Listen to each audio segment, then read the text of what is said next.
புலவர் கோப்பா ரவிக்குமார் அவர்கள் நல்ல ஒரு கைதட்டல் கொடுக்கப்பா.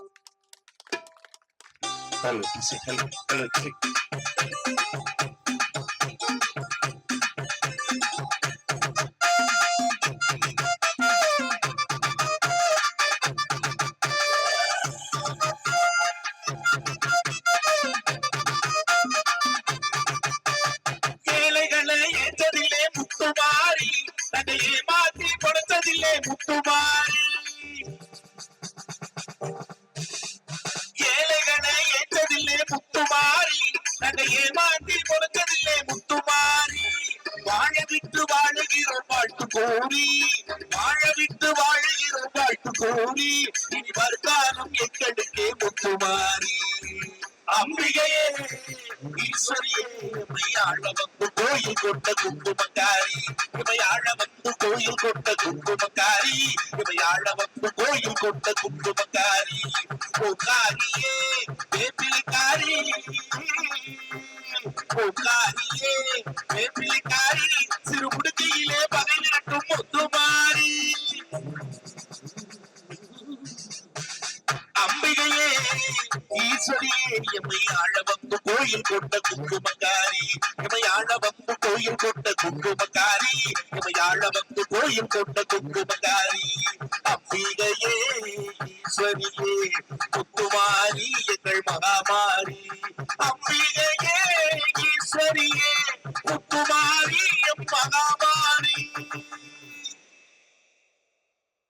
உதிரத்தின் உறவோடு என்னை உறவாட விட்டதாயே, முதிராத மொழியாலே முத்தமிழை நான் பேச முன்னின்று காப்பாய் நீயே. நற்றாயே தமிழ்த்தாயே என் நாவில் வந்து நடம் புரிவாய் நீயே. எங்கேனும் பிழை இருந்தால் நீ பொறுப்பாய் இங்கு தாயே. தமிழுக்கும் தமிழர்களுக்கும் என் சிறந்தாழ்ந்த வணக்கங்களை உங்கள் பாதங்களில் சமர்ப்பித்து.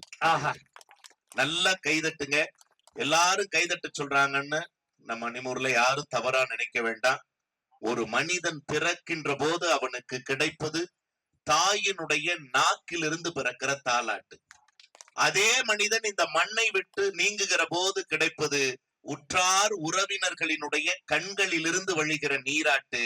எங்களை போன்ற மேடை கலைஞர்களை வாழ வைப்பது உங்கள் கைதட்டல் என்கிற பாராட்டு என்பதை சொல்லி, உண்மையிலேயே சொல்ற நடுவர் அவர்களே, எல்லா இனத்தையும் விட எத்தனையோ இனங்களுக்கு மத்தியில் நாம் பேசி இருந்தாலும் நம் கொங்கு மண்ணில் கொங்கு இனத்திற்கு முன்னால் பேசுவது வாழ்நாளின் பெருமையாக கருதி நான் ஒரு வார்த்தையை சொல்றேன். ஏன் அப்படின்னா, நடுவர் அவர்களே, அடுத்தவர்களினுடைய உயிர் வாடினால் கூட கவலைப்படாத எத்தனையோ மனிதர்கள் வாழுகிற இந்த மண்ணில் தான் வளர்த்த பயிர் வாடினால் கூட உயிர் வாடுகிற ஒரே சமூகம் நம் வேளாண் சமூகம் அப்படின்னு சொன்னா, அப்படிப்பட்ட மக்கள் அத்தனை பேரின் திருவடிகளுக்கும் என் பணிந்த வணக்கங்களை சொல்லி, நல்ல நடுவர் டீய குடிங்கனே கொடுத்திருக்காங்க, கொடுப்பாங்க. உண்மையிலுமே நல்ல கைதட்டி நல்லா ரசிக்கிறாங்க. இதுல வந்து ஒரு 45 நிமிஷம் என் தங்கச்சி பேசு பேசுன்னு பேசுனாங்க. இந்த 45 நிமிஷத்துல உங்களுடைய பெருமைய ஒரு வார்த்தையாவது சொன்னாங்களா? சொல்லலையா? தேவகோட்டை மகாராஜன்னா யாரு? ஊருக்குள்ள அவருக்கு என்ன பேர் சொன்னாங்களா? சொன்னாங்களா? இப்படி கத்துனாங்கன்னா டீ குடுக்கலைன்னு அர்த்தம். சொன்னாங்களா? சொல்லிட்டான். சொன்னாங்க. நான் இப்ப சொல்ற நடுவர் அவர்களே, உங்க தம்பி நீங்க அனுமதி கொடுத்தீங்கன்னா உங்க பெருமைய நம்ம அணிமுறையில நான் சொல்றேன். என்னைய பத்தி சொல்றதுக்கு அனுமதியா கேட்கணும்? ஆமாண்ணே. என்னைய பத்தி கேட்காம என்னென்னமோ என்னைய பத்தி எல்லாம் சொல்றாங்க. நான் இன்னைக்கு சொல்றேன், நம்ம அணிமுறையில உங்க வீட்டு பிள்ளை மாதிரி நினைச்சிட்டு தயவு செய்து நான் சொல்றது உண்மைனா மட்டும் கைதட்டுங்க. என்னன்னு யாரார என்னென்னமோ சொல்றாங்க. நம்மளை பத்தி குறை சொல்றவன் குறை சொல்லிட்டேதான் இருப்பான். நாம நம்ம வேலையை பார்த்தாதான் அந்த ஆத்தாலே சந்தோஷப்படுவா அப்படின்னா, உண்மையா சொல்ற நடுவர் அவர்களே, குறை சொல்றாத வாயும் கிடையாது, குறைக்காத நாயும் கிடையாது. குறை சொல்ற வாய ஒரு செங்கக்கல்ல வச்சு அடைச்சாலும் செங்கக்கல்லு சரியா வேகலைன்னு அதுல ஒரு குறை சொல்லதான் செய்யும். அதனால கைதட்டுங்க சார். வாழ்க்கையில குறை சொல்றவங்களை பத்தி நம்ம கவலைப்பட வேண்டிய அவசியமே இல்லைன்னு இன்னைக்கு நான் சொல்றேன். நம்ம அதாவது அண்ணனை பார்க்கும் போதே பல பேருக்கு அவ்வளவு சந்தோஷம். மகாராஜன் சார் வந்திருக்காங்க, அவ்வளவு நல்லா இருக்குன்னு. உண்மையா சொல்றேன் சார். இன்னைக்கு நீங்க விஜய் டிவில கலக்க போவது யாருன்னு ஒரு நிகழ்ச்சி பார்த்துட்டு இருக்கீங்க. ஒரு காலத்துல சன் டிவில அசத்த போவது யாருன்னு ஒரு நிகழ்ச்சி, நிறைய இளம் தலைமுறை அங்கெல்லாம் உட்கார்ந்து கேட்டுட்டு இருக்காங்கன்னு. இதுல எல்லாம் நிறைய பேரு காமெடி சொல்றத நீங்க கேட்டிருக்கலாம். யார் யாரோ காமெடி சொல்ற மாதிரி நீங்க கேட்டிருப்பீங்க. யார் யாரோ நகைச்சுவை சொல்ற மாதிரி கேட்டிருப்பீங்க. சொல்லுகிறவர்கள் தான் யார் யாரோ.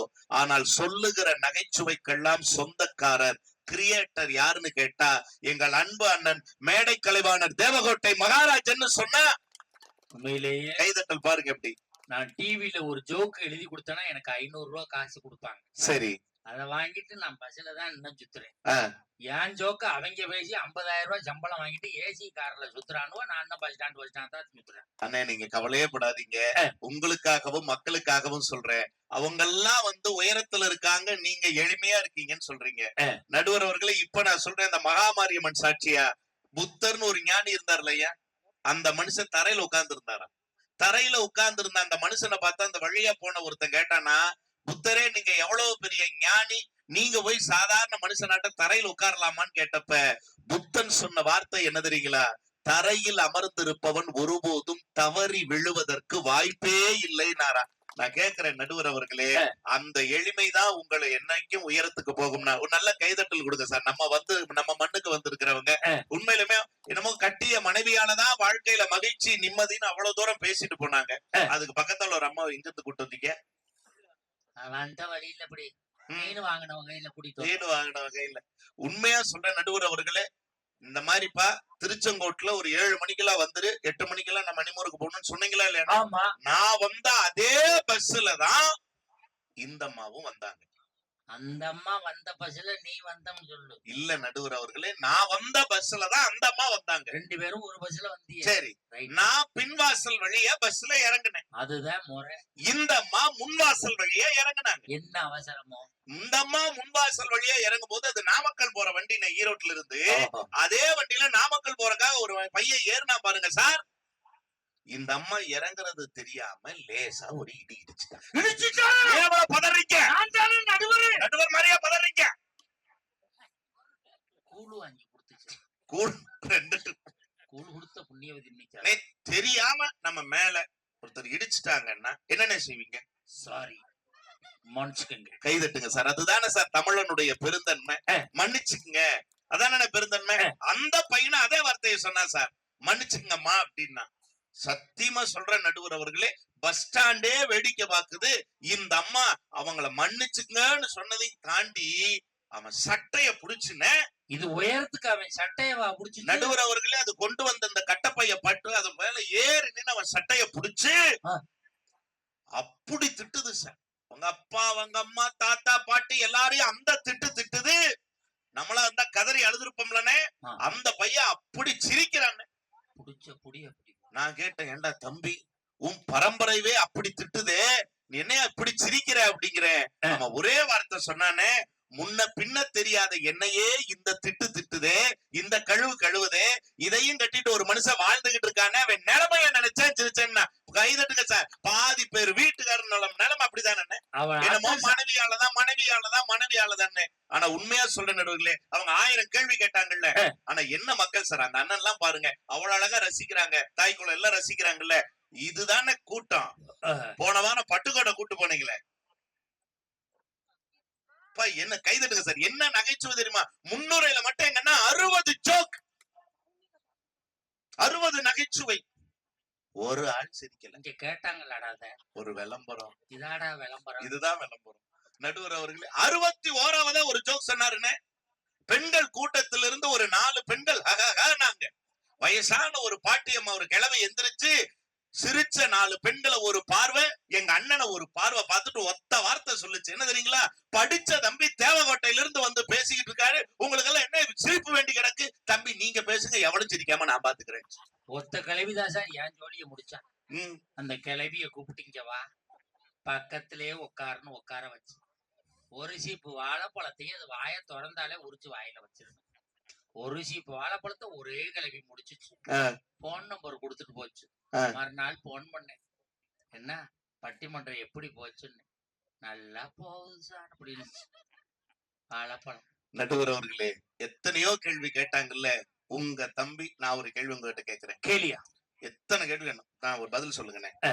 சொர்க்கத்துக்கு போகணும்னா என்ன செய்யணும்? சொர்க்கத்துக்கு போகணும்னா என்ன?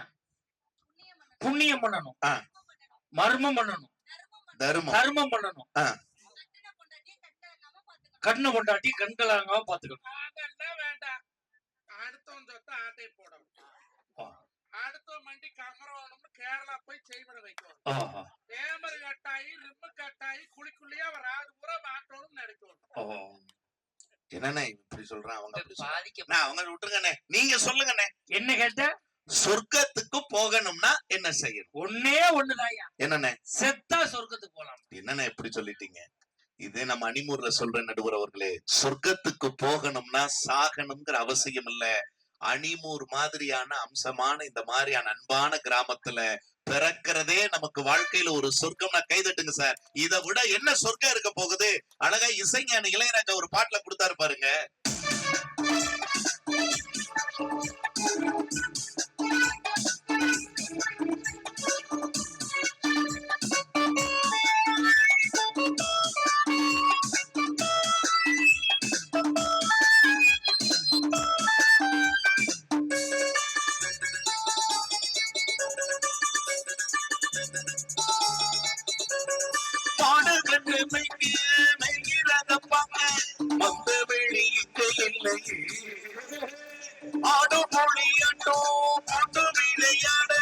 அரசமான வீட இல்லையே, காணருக்கு போட்டி கட்ட வண்டி போட்டி காணப்பட வழி இல்லையே, ஓடி வந்து கொதிச்சு முட்டி முட்டி கொடிச்சு ஆன ஊரு ஊடு இல்லையே. இது ஊரு என்ன ஊரு?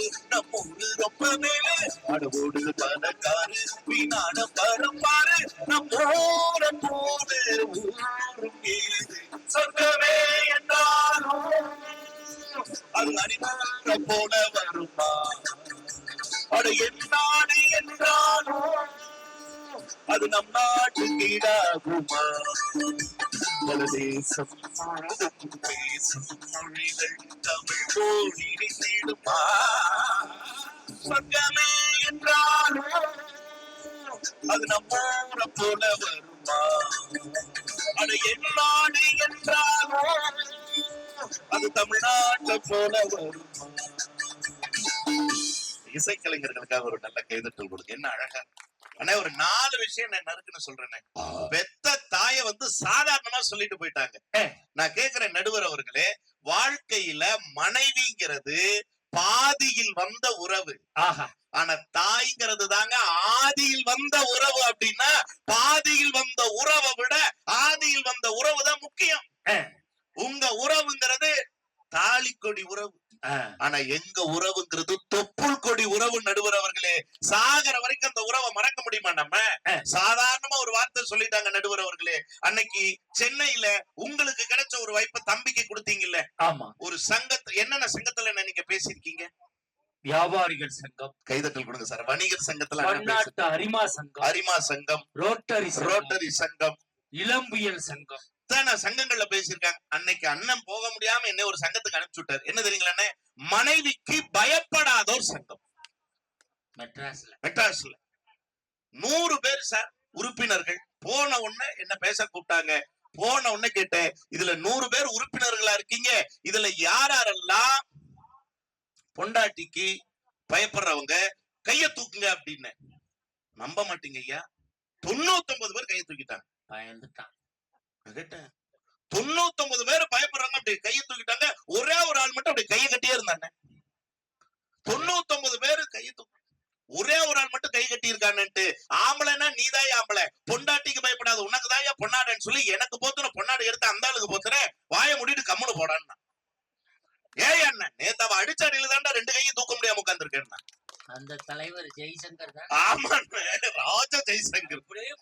அப்படியே கேக்குறேன். அதனாலதானே சொன்னா பாட்டு, பொண்டாட்டி புள்ளைங்க இல்ல இடம் இந்த இடம் தானே, இந்த இடம் இல்ல இந்த சாமி மடம் தானே. ஓ எங்களுக்குள் ஏதும் இல்ல, எங்களுக்குள் ஆதி மதம் ஏதும் இல்ல. கட்சிக்கார மச்சி என்னாச்சி வெடி அவுக்கு போச்சு போதை என்பது ஒரு பாம்பு விஷத்தா. அது ஒரு சோசலிசம் தான். கண்ணதாசக்கார கொடி வேற சொல்லி புத்தி கொடி உன்னை குடி மச்சான போல் பாட போறேன்டா. குடிக்கிறான்னா என்ன காரணம்? ஒரு பல ஆண்மகன் குடிக்கிறான்னா என்ன காரணம்?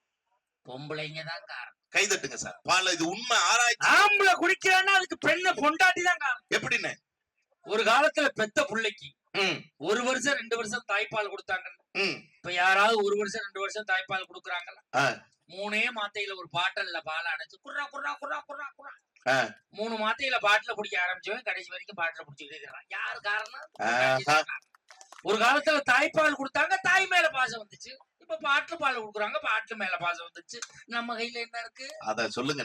உண்மை அதுதான உண்மை. எனக்கெல்லாம் கொண்டாட்டி சொன்னா கொண்டாட்டினாலே சொல்லுங்கண்ணே பெருமை பேசுறது. 150 ரூபாய்க்கு செருப்பு வாங்கட்டும், 10 வீட்டுல காட்டிட்டு தான் காலிலே போடுவோம். அக்கா திருச்செங்கோட்டுல 250 ரூபாய் சொன்னேன், 150 ரூபாய்க்கு வாங்கிட்டேன், இந்தா பாரு இந்தா பாரு இந்தா பாரு 10 வீட்டுல காட்டிட்டு காலில போடுவான். ஆனா ஆம்பளை என்னைக்குமே பெருமை பேச மாட்டாங்க. எப்படின்னு? 1500 ரூபாய்க்கு தண்ணி அடிச்சிருப்பான். எவன்டையா சொல்றான்னா? எவன்டையும் சொல்ல மாட்டான். ஏன்னு சொல்ல மாட்டான்? ஏன் தலைதான் தொங்கிருமே அண்ணன் நிமிந்தாவுல சொல்றதுக்கு. பொண்டாட்டி சொன்னானே குடிச்சிட்டு வராதையா, குடிச்சிட்டு வந்தா உன் மூஞ்சிய பார்க்கவே சகிக்கலன்னா. இவன் சொன்னா குடிக்காம வந்தா உன் மூஞ்சிய பார்க்க சகிக்கல, என்ன பண்ண சொல்றேன்னா. வாழ்க்கையில இவங்களால அத்தனை பிரச்சனை. அண்ணே நான் தெரியாம கேக்குறேன், நம்மள பெத்த அம்மாவை பத்தி என்னைக்காவது அத்தை கூப்பிட்டுருக்காங்களா? கூப்பிட மாட்டாங்க. நம்மள பெத்த அப்பனை பார்த்து என்னைக்காவது மாமா கூப்பிட்டுருக்காங்களா சார்? என்ன தெரியுங்களா? சண்டை வரட்டும் உங்க உங்க ஆயா வருதா இல்லையா சார்? கைதட்டுங்க சார். வருதா இல்லையா? நான் கேட்க எங்கன மரியாதை இருக்கு அவங்களுக்கு? உங்க மாமியாவ அம்மா, மாமனார அப்பா, அப்போ உன் புருஷனே அண்ணே, குழந்தைனார தம்பி, அப்போ உங்க அப்பா அம்மா என்ன அத்தை மாமா கூப்பிடுவேன்? நடுவர் அவர்களே, அம்மாங்கிற உறவு சாதாரண உறவு இல்ல. நடுவர் அவர்களே, எத்தனையோ நீங்க எத்தனை நாடுகளுக்கு வெளிநாடுகளுக்கு போயிருக்கீங்க? நான் 5 நாடுகளுக்கு போயிருக்கேன். 5 நாடுகள். கைதட்ட கொடுங்க சார். நான் இங்க பன்னீர்குத்திப்பாளையம்னு ஒரு ஊருக்கு வந்தேன். அதுக்கப்புறம் தான் நான் 5 வருஷம் 5 நாடுகளுக்கு போகக்கூடிய. என்றைக்கு கொங்கு மக்களையும் கொங்கு மண்ணையும் நம்பி உங்கள் தமிழ் அரங்கேறியதோ, அயல் நாடுகளிலும் உங்கள் தமிழ் கொடிகட்டி பறக்கிறது. அப்படின்னா இந்த மக்களுடைய நல்ல எண்ணமும் நல்ல ஆசிகளும் இன்னும் இன்னும் நம்மை உயர வைக்கும் என்பதுல எந்த மாற்று கருத்தும் இல்ல. 5 நாடுகளுக்கு போனேன். இந்த ராணிக்குமார் ராணியம்மா உமாநாத்தும் என்னை விட 2 நாடுகள் கூட போயிருக்காங்க. நடுவரே 5 நாடுகள் தான். அணியில இருக்கிறவங்க எப்படி 7 நாடுகள் போனாங்க? அவங்க 2 பேரும் எக்ஸ்ட்ரா 2 நாடு. அது எந்த எக்ஸ்ட்ரா நாடுகள்? 2. ஒன்னு ஒரத்த நாடு, இன்னொன்னு ராம் நாடு. ஒரத்த நாடு எக்ஸ்ட்ரா போய் பஸ் ஸ்டாண்ட்ல உட்கார்ந்துட்டு வந்தாங்க. நடுவர் அவர்களே, எத்தனையோ நாடு சார். இங்க இருக்கிறவங்களும் பல நாடுகளுக்கு போயிருப்பீங்க. எத்தனையோ நாடுகளுக்கு போயிருக்கலாம். விதவிதமான உணவுகளை பார்த்திருப்பீங்க. இது மாதிரி பெரிய மேடை மாதிரி பெரிய டைனிங் ஹால்ல நம்ம போனப்ப மலேசியால எல்லாம் பாத்தீங்கன்னா அவ்வளவு உபசரிப்பு கொடுத்தாங்க.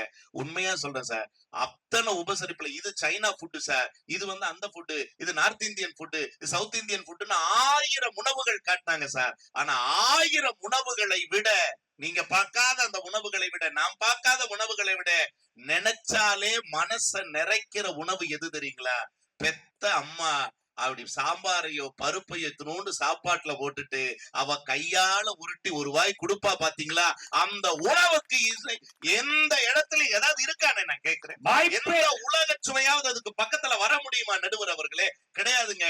சமைச்ச உணவுல காரமா இருந்தா அப்பா சாப்பிடுவார், சமைச்ச உணவுல இனிப்பு இருந்தா தம்பி சாப்பிடுவான், சமைச்ச உணவுல சூடு இருந்தா அப்பா சாப்பிடுவாரு.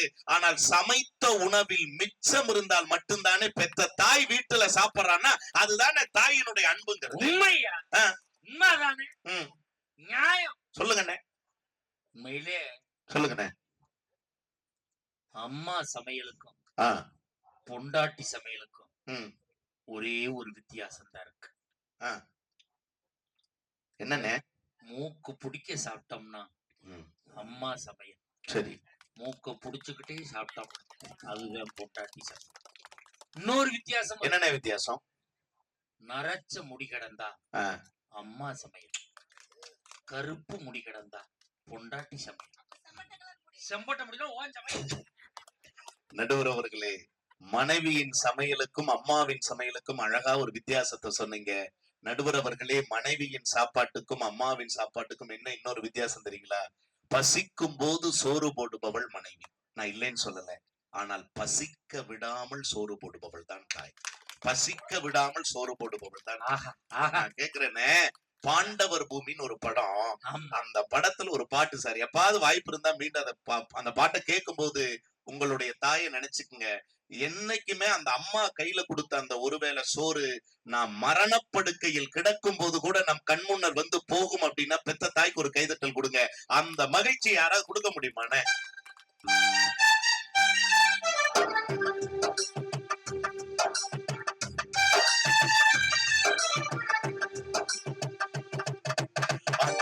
ஊட்டிய பிடி சோற்றில் ஆயுள் முழுக்க பசி மறந்தோ, ஒற்றை கண்ணில் அடிபட்டால் 10 கண்ணில் பலி கண்டோ, பள்ளி கூட தந்ததில்லை பாசம் என்னும் போலொன்றை வேதங்கள் நான்கும் சொன்னதில்லை எங்கள் கதை போல் வேறொன்றை.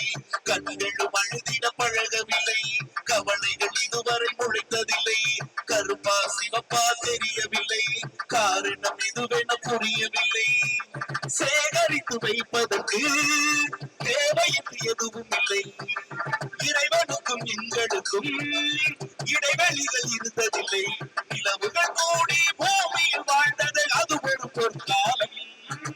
அவரவர் வாழ்க்கையில் 1000 மாற்றங்கள், இதில் நினைத்திட நினைத்திட திரும்பிடும் திரும்பிடும் ஏற்றங்கள்.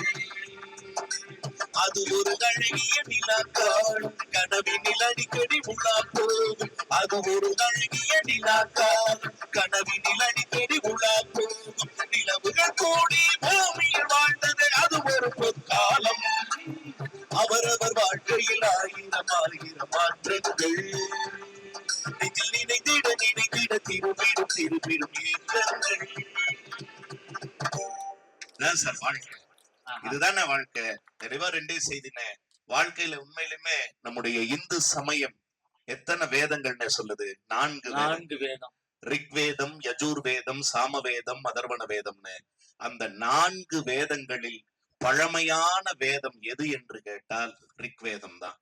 அந்த ரிக்வேதத்துல சொல்லுது, உலகத்துல தெய்வம் ஒவ்வொரு வீட்டிலும் தான் நேரடியாக வசிக்க முடியாது என்பதற்காகத்தான் நம் வீட்டில் தாயை படைத்திருக்கிறது என்று சொல்லுகிறது. என்று சொன்னால் நடுவர் அவர்களே, தெய்வத்தின் மறு வடிவமாக நம் வீட்டில் காட்சி அளிப்பவள் தான் நம்மை பெற்றெடுத்த தாய் அப்படின்னு சொன்னா, தம்பி சொன்னா பாருங்க, இந்த உலகத்துல 1000 குற்றங்களை செய்திருந்தாலும் மன்னிக்கின்ற ஒரே நீதிமன்றம் பெத்த தாயை தவிர வேற யார் அப்படின்னு கேட்டா, நான் ஆசிரியர்னு என்ன அறிமுகப்படுத்தினீங்கன்னு, குழந்தைங்க சரியா படிக்கலன்னு பெத்தவங்களை கூப்பிட்டு கேட்டா அப்பா கொஞ்சம் மிரட்டு வரும், படிக்க மாட்டியா, படிச்சு தொலை மாட்டேன் பாரு.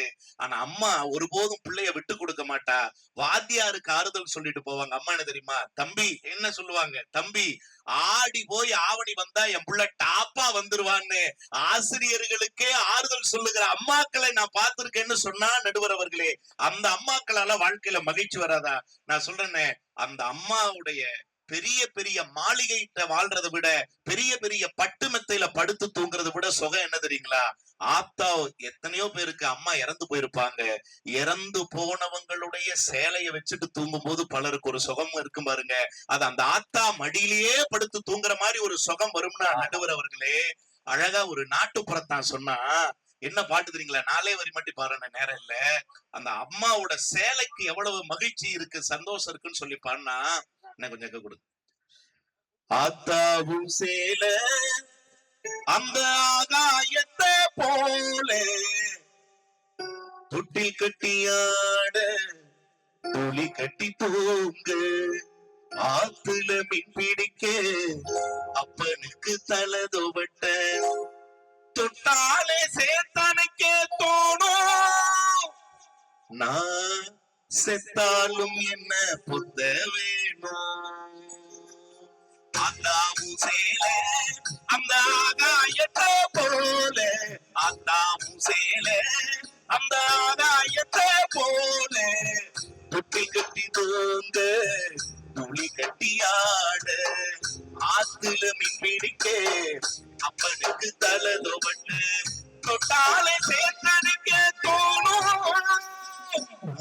செத்தாலும் என்ன பொத்த வேணும், செத்தாலும் என்ன பொத்த வேணும். நடுவர் அவர்களே, வாழ்க்கையில இன்னைக்கு வெளிநாடு போற எத்தனையோ பையங்களை கேட்டு பாருங்க, ஒரே ஒரு வார்த்தை தான், அம்மா உன் ஞாபகமா இருக்கும் போதெல்லாம் உன் சேலைய பிடிச்சு படுத்துக்குவோமான்னு சொல்லி அந்த சூட்கேஸ்ல அம்மாவுடைய புடவை எடுத்துட்டு போற எத்தனையோ பேர் இருக்காங்க. நடுவர் அவர்களே, இந்த உலகத்தில் எந்த ஒரு தெய்வத்தை விடவும் மேலான ஒரு தெய்வம் இருக்கும் என்றால் நம்ம உண்மையிலே சொல்ல நடுவர்களே, நாம நல்லா இருக்கணும்னு அந்த மாரியாத்தால விட அதிகமா நினைக்கிற ஒரு ஆத்தா வேற யாரும் இல்ல, நம்மள பெத்த ஆத்தா என்று சொல்லி அவளால் தான் குடும்பத்தில் மகிழ்ச்சி என்கிற நல்ல தீர்ப்பை நம் அனிமோருக்கு தருமாறு உண்மையிலுமே அற்புதமா நீங்க சொன்ன மாதிரி உலகத்துல உபசரிப்புனாவே அது கொங்கு மண்டலம் தான். கொங்கு மண்டலம்னாவே அது மரியாதை தங்கு மண்டலம் என்று சொல்லுகிற அளவுக்கு உபசரிப்பில் புகழ்பெற்ற அந்த நல்ல உபசரித்த அத்தனை பேருக்கும் நம்முடைய இனிய நண்பர் நம்முடைய சோலா புக் ஹவுஸ் அவர்களுக்கும் நம்முடைய ராதா அவர்களுக்கும் ஒரு நன்றிகளை தெரிவித்து, மீண்டும் இப்படிப்பட்ட ஒரு நல்ல மக்களையும் மண்ணையும் சந்திக்க அந்த ஆத்தா எல்லாருக்கும் அருள் புரிய வேண்டுமாய் கேட்டுக்கொண்டு விடைபெறுகிறேன். நன்றி, வணக்கம். அருமையான பேச்சு, அருமையான பாட்டு. நான் தான் அந்த அம்மாவை எழுப்பி விட போறேன். ஒண்ணு தெரிஞ்சுக்கங்க, பொண்டாட்டிலே 3 வகையான பொண்டாட்டி இருக்கு. 3 type of wives. First type, சாப்பாட போடுவா, சாம்பார ஊத்துவா, பிசைஞ்சு வாயில வைப்போம், உப்பு இருக்காது. ஏடி உப்பு இல்ல, ஏன் உப்பு போட்டதையும் சாப்பிடுயோ, நீ போட்டு சாப்பிட மாட்டியோ, கத்துவான். இவ்வளவு கூட கணக்குல சேர்த்துக்கலாம். நம்பர் 2,